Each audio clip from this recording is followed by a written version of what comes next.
So here we are in the heart of Transylvania, and so far there has been no mention of Vlad Tepes, who, according to popular culture, was the main inspiration for Count Dracula. Again, this is something of a misconception that recent film and literary interpretations of the story have done little, if anything, to dispel.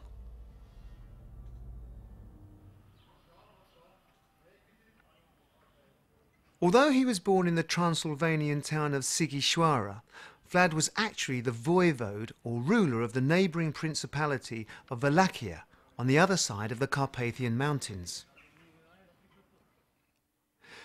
We know that Stoker read about him in Wilkinson's book Back in Whitby, but Wilkinson mentioned the name Dracula only 3 times, 2 of which actually referred to Vlad's father, who also happened to be called Vlad.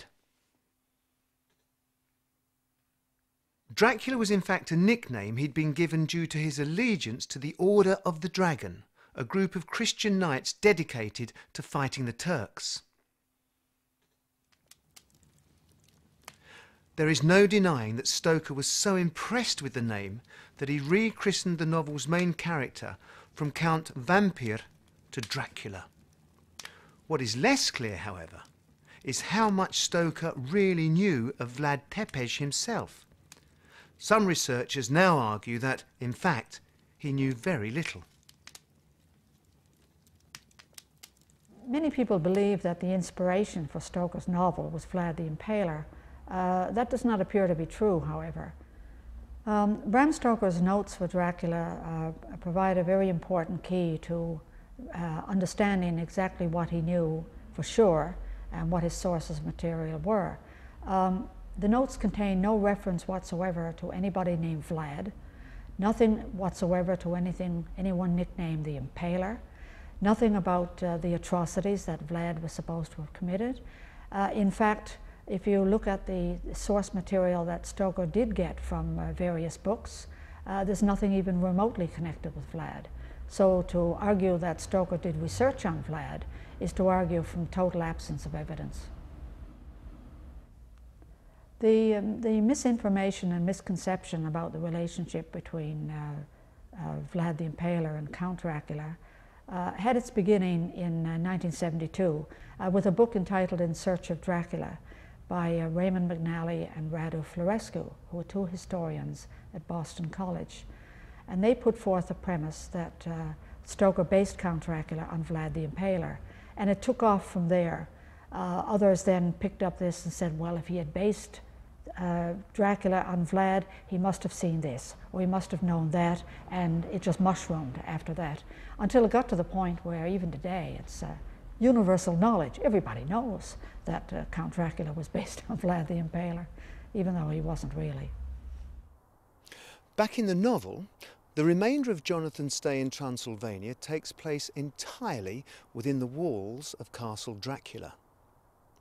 Having concluded their business, the Count insists that Jonathan stay as his guest for at least a month, under the pretence of perfecting his English. He also asks him to write a series of post-dated letters to Mina and his employer, Mr. Hawkins, to let them know that he is in safe hands. Harker reluctantly agrees and slowly realises that he's become a prisoner, and the letters have, in fact, sealed his fate. Shortly afterwards, Count Dracula and his mysterious cargo of 50 boxes of earth board a Russian ship called the Demeter, bound for England. While Jonathan is away in Transylvania, Mina and Lucy spend their summer holidays in Whitby. The address of their rooms is simply the Crescent, and there are 2 possibilities for the real location that Stoker had in mind. One passage in the novel suggests that Stoker had, in fact, placed them in the Royal Crescent, just doors away from his own lodgings, while another passage hints that the house may have been located on East Crescent, overlooking the harbour and the Abbey ruins. The Whitby section of the novel Dracula begins in chapter 6 with Mina's arrival to visit Lucy. They spend quite a bit of time together, most of which is spent on East Cliff over by St. Mary's Church, sitting on their favourite seat. While they are there, they meet Mr. Swales and listen to Mr. Swales' stories about people who are buried in the various graves around the seat. Another thing that happens in Whitby, of course, is the arrival of the Demeter, which is Dracula's way of getting into England. So the 3 chapters on Whitby are quite significant part of the novel as a whole. The seat on the East Cliff where Mina and Lucy spend most of their time wasn't just a literary creation. Sitting here today, it's possible to get exactly the same impression of the town that Mina describes in the novel at the beginning of chapter 6. Diary entry, 24th of July. This is a lovely place. The little river, the Esk, runs through a deep valley which broadens out as it comes near the harbour. Right over the town is the ruin of Whitby Abbey, which was sacked by the Danes, and which is the scene of part of Marmion, where the girl was built up into the wall. Between it and the town is another church, the parish one, round which is a graveyard all full of tombstones. The harbour lies below me, with, on the far side, one long granite wall stretching out to sea, with a curve outward at the end of it. A similar construction lies to the east, and between the 2 piers there is a narrow opening into the harbour, which suddenly widens.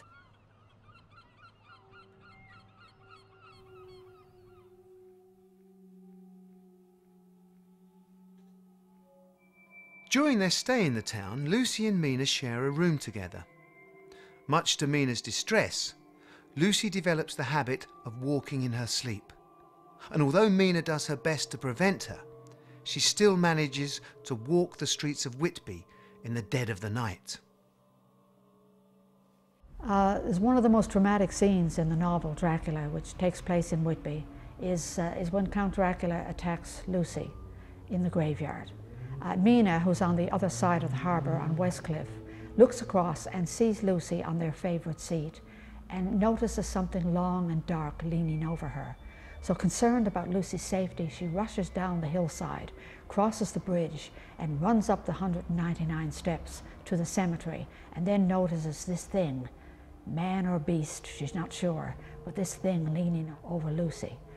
We discover, of course, that this is Count Dracula, the first of many nourishments that he takes from Lucy. With Lucy now firmly under Dracula's spell, her health slowly begins to deteriorate. Meanwhile, Mina receives news of Jonathan. He has somehow managed to escape from the castle and is recovering from brain fever at the hospital of St. Joseph and St. Mary in Budapest. Mina immediately makes her way across Europe by rail to be with him, leaving Lucy and her mother to return to their main home, Hillingham, in London. Stoker is, I think, deliberately vague about where the West Enders live. He has a letter dated from Hillingham, which is either the name of the house or the name of the district. It could be near Hampstead. The most recent annotated Dracula suggests near Hampstead, which would account for the suburban details of the house. But it's supposed to be near Liverpool Street, which is where Van Helsing stays because he says it's convenient. And I personally would have put it near Regent's Park. Even in Stoker's day, the leafy London suburb of Hampstead was associated with artists, scholars and authors. And, just as it is today, it was one of London's more exclusive areas. The district of Hampstead was very respectable. There were some good houses there. It's certainly a possible location for Lucy and her family. Hampstead Heath was, of course, the place where Lucy marauds, looking for little victims, the children who call her the Bloofer Lady, the beautiful lady who decoys them away and then bites their throats. And some of her victims are found in a slightly desiccated condition on Hampstead Heath. Hampstead Heath is still wild enough for something like that to happen without anyone noticing for a while, I think. While at Hillingham, Lucy's health continues to deteriorate and she becomes critically ill. Despite Van Helsing's best efforts to save her, on the 20th of September, Lucy dies, inexorably condemned to become one of Dracula's undead.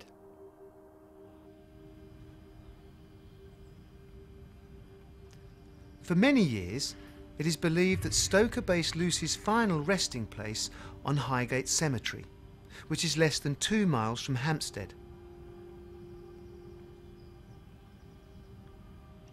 In recent years, this theory has been reinforced by a number of vampire films that have used the cemetery as a location. In the novel, Lucy is buried in Kingsted Cemetery. There is no such cemetery, but I think it's an amalgamation of various cemeteries and graveyards around Hampstead.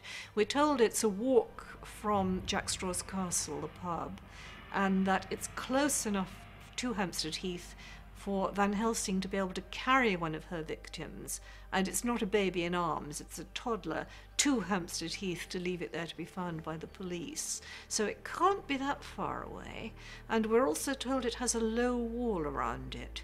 So it's not Highgate Cemetery, but it could be Highgate Cemetery, and it could be any number of small graveyards in the immediate area, but it isn't.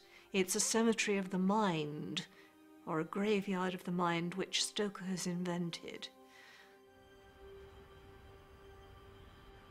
With its labyrinth of Victorian graves, mausoleums and overgrown avenues, Highgate is certainly atmospheric and evocative. Even today, people still come here in search of Dracula, believing that this is the cemetery upon which Stoker based Kingsted.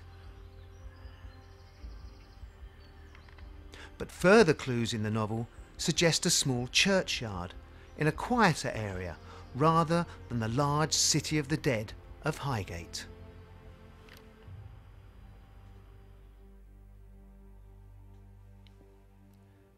Given the way that fact and fiction are mixed throughout Dracula, the fictional Kingsted may well have been a mixture of two real place names: Kingsbury, a suburb to the north of Hampstead, and Hampstead itself.